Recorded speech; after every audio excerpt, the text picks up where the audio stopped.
Begini, seandainya Pak Mahfud menang jadi Wapres, saya yakin tidak akan menyerang Pak Jokowi. Nah ini juga, saya kan gini, kalau Anda perhatikan, saya sebenarnya kan menyerang Pak Jokowi itu hanya pada satu momen penting. Apa itu Pak? Sebelumnya ya kritik umum biasa, Ya. karena saya capres gitu, cawapres, bicara program, bicara ini kan tidak menyerang Pak Jokowi. Ya. Tapi saya menyerang Pak Jokowi itu satu momen, peristiwa 20 Agustus. Ya, ketika Mahkamah Konstitusi membuat keputusan yang isinya itu pencalonan gubernur dan wakil gubernur itu kembali ke undang-undang pemilihan kepala daerah, tidak ikut putusan MA kan gitu. Ya. Kemudian threshold untuk pilkada itu diubah sesuai dengan jumlah suara dan komposisi masing-masing daerah gitu. Nah itu kan sudah bagus putusan MK. Tapi kemudian ada upaya yang menurut saya atas izin, kalau tidak karena suruhan, atas izin Pak Jokowi pada waktu itu, agar putusan MK ini ditolak, dipilih putusan MA. Loh, masyarakat kan bergerak pada waktu itu. Saya pun ikut pada waktu itu. Ini tidak benar, ini mau memperpanjang jabatan, ini mau dinasti dan sebagainya. Terus saya serang. Itu. Sehingga pernah ada judul di topik ini, saya meningkatkan level kritik kan. Levelnya ditingkatkan lagi karena sebelumnya kritik umum saja. Assalamualaikum warahmatullahi wabarakatuh. Kembali lagi di channel Gambas LJ guys.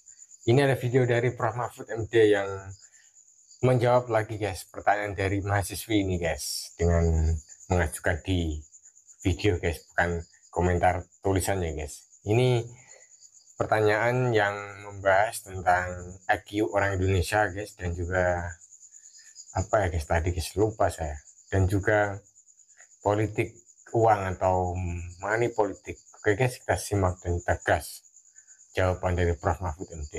Oke. Nah kita teruskan video nih Pak Mahfud. Ada video lagi Pak. Kita lihat teman-teman yang mengirimkan video untuk Pak Mahfud.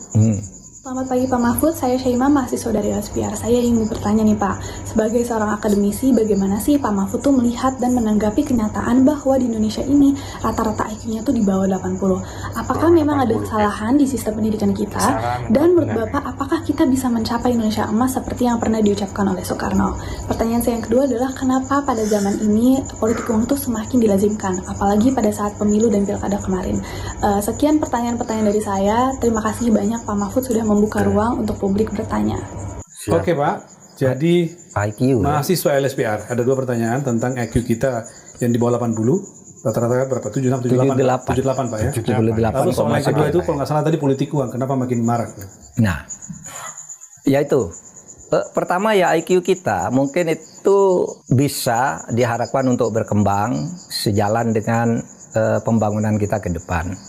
Kan juga kalau kita melihat sejarah perkembangan bangsa kita dari waktu ke waktu maju, tapi sifatnya linear. Dan sekarang pemerintah sudah menyadari itu. Misalnya ada penanganan terhadap stunting, di mana ibu-ibu hamil itu diberi nutrisi tertentu agar nanti anaknya cerdas gitu. Dan untuk itu, saya kira program makan gratis itu ya bagi anak sekolah itu bagian dari upaya itu. Karena kalau anak sekolah gizinya ndak ada, ya ndak produktif juga, dan mungkin itu juga saling bertukar masalah dengan masalah rendahnya IQ tadi. Nah, oleh sebab itu program makan gratis, makan bergizi gratis itu menurut saya harus kita dukung ya. Tetapi juga hati-hati, hambatan terhadap upaya mensejahterakan rakyat dan memberi nutrisi yang cukup, menghilangkan kemiskinan dan kesenjangan itu terkadang atau sebagian besarnya malah dihadang atau dihambat oleh berkembangnya korupsi yang sangat liar di Indonesia, sangat masif. Oleh sebab itu, yaitu sekaligus dilakukan pemberantasan korupsi sehingga hasil-hasil korupsi itu bisa diratakan untuk masyarakat, terutama untuk ibu-ibu, untuk biaya-biaya pendidikan dan sebagainya. Nah sama, money politics itu adalah bagian dari korupsi sebenarnya, karena korupsi itu tidak harus merugikan keuangan negara. Money politics itu kan tidak merugikan keuangan negara kadangkala, tapi merugikan program negara. Misalnya, kalau saya hakim lalu disuap oleh Anda, Mr. X, ini tolong dong diputus begini, ini saya kasih uang sekian miliar. Itu negara tidak rugi, karena saya tidak ambil uang negara. Tapi itu korupsi kalau di dalam tata hukum Indonesia. Nah, oleh sebab itu pemberantasan korupsi itu menjadi hal yang sangat penting sekarang agar tidak menjadi program omon-omon semata gitu ya. Oke. Jadi berjalan inline ya? Berjalan inline dengan seluruh program itu. Pak. Kita lanjut Pak, lihat komen-komen selama kita 35 episode ini siaran. Ada dari Jainuddin. Nah, ini komen-komen yang sebagian itu Pak menanyakan tentang Pak Jokowi. Ya. Apa itu? Atau ketika Bapak dalam pemerintahan. Yang jadi pertanyaan saya, beliau semasa jadi kabinet mendukung, tapi selepas jadi kabinet membongkar. Kenapa nggak membongkar dulu baru keluar kabinet? Nah ini ke Pak Mahfud katanya pertanyaannya. Lalu ada Indonesia Jaya, seandainya Pak Mahfud menang jadi wapres, saya yakin tak akan menyerang Pak Jokowi. Nah, lalu ada Raja Solituan 1481 masih penyimpan dendam ya sama Pak Jokowi. Nah, yang kemudian berikutnya ini Prof Mahfud MD bikin Bapak Jokowi tidurnya tidak nyenyak Bapak ini. Ini kumpulan komen-komen yang kira-kira nadanya mengaitkan dengan Pak Jokowi. Kadang-kadang Pak Mahfud mengapresiasi, kadang-kadang juga keras mengkritik. Apa Pak penjelasan Bapak tentang ini? Saya jelaskan dulu posisi saya. Saya kok baru mengkritik sesudah keluar gitu. Enggak juga. Ketika saya di Menko Polhukam kan banyak hal yang saya bongkar. Tetapi Menko Polhukam itu lingkupnya kan terbatas. Di sini ada Menko lain, di sini ada pengadilan, di sini ada DPR, di sini ada BPK. Menko Polhukam sedikit. Sejauh yang saya lakukan di Menko Polhukam itu nampaknya baik, dan saya memang tidak pernah nyerang Pak Jokowi. Tidak boleh tuh di dalam etika politik. Saya di dalam lalu nyerang kan. Saya memilih jalan lain. Misalnya begini ya. Ada isu Pak Jokowi ingin memperpanjang jabatan. Sudah ada menteri-menteri yang bekerja ke masyarakat. Saya pura-pura tidak tahu aja, tapi langsung tanya ke Pak Jokowi, Bapak ada isu Bapak ingin memperpanjang ini, apa Bapak ingin calon lagi periode berikut? Kan Pak Jokowi pasti bilang tidak. Iya kan? Karena dia, enggak Pak Mahfud, ini saya sudah nyatakan siapa yang saya nampar muka saya, siapa yang ini ingin mempermalukan saya dan seterusnya.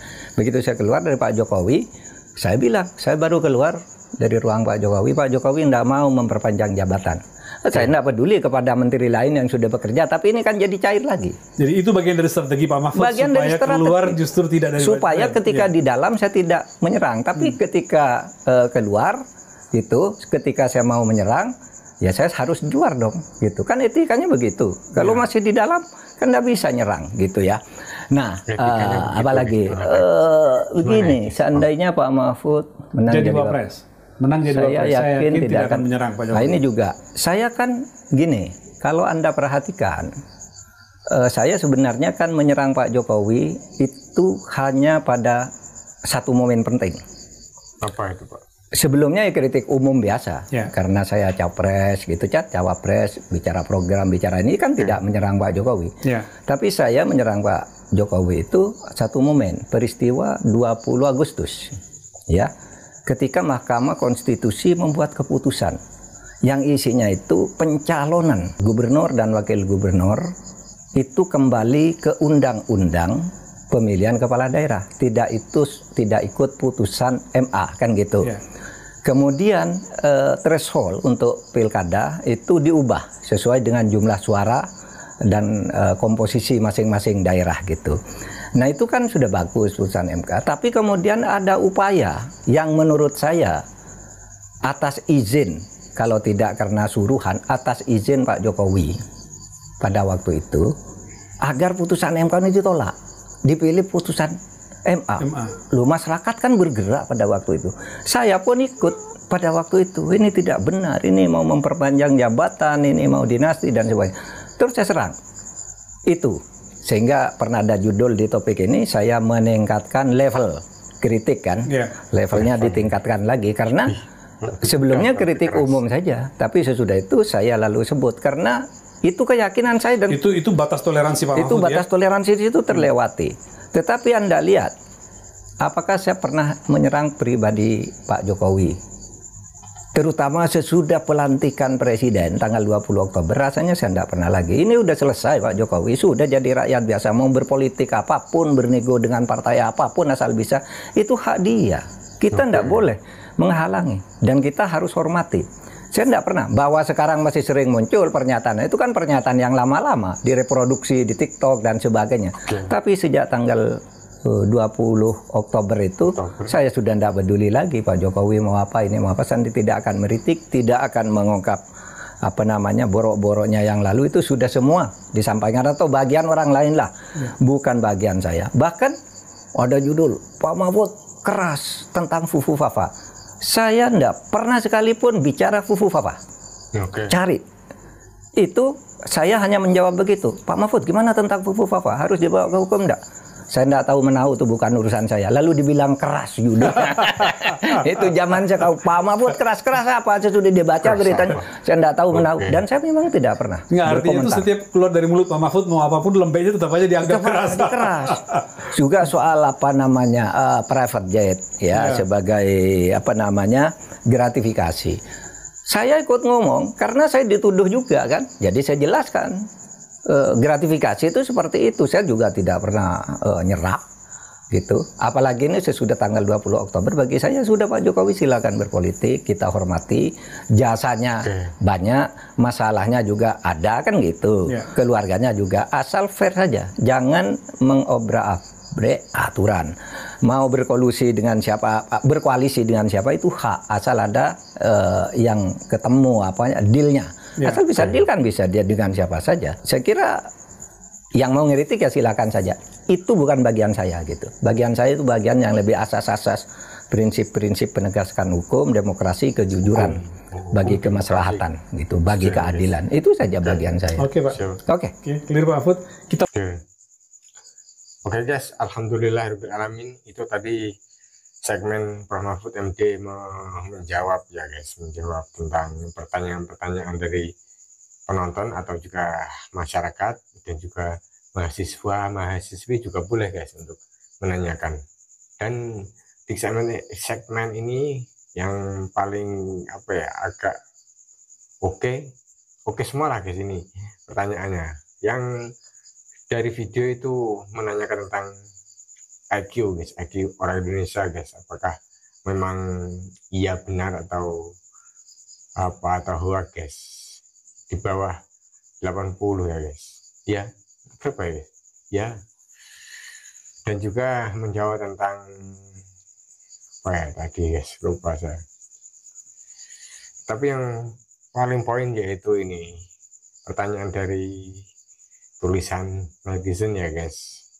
Prof. Mahfud MD itu mungkin ya kecewa sama Pak Jokowi, kenapa menyerang Pak Jokowi, apakah masih ada dendam dengan Pak Jokowi atau apa gitu, kenapa menyerang pas keluar, kenapa enggak waktu dulu menjabat menjadi Menko, itu istilahnya guys. Dan Prof. Mahfud MD menjelaskan tentang guys,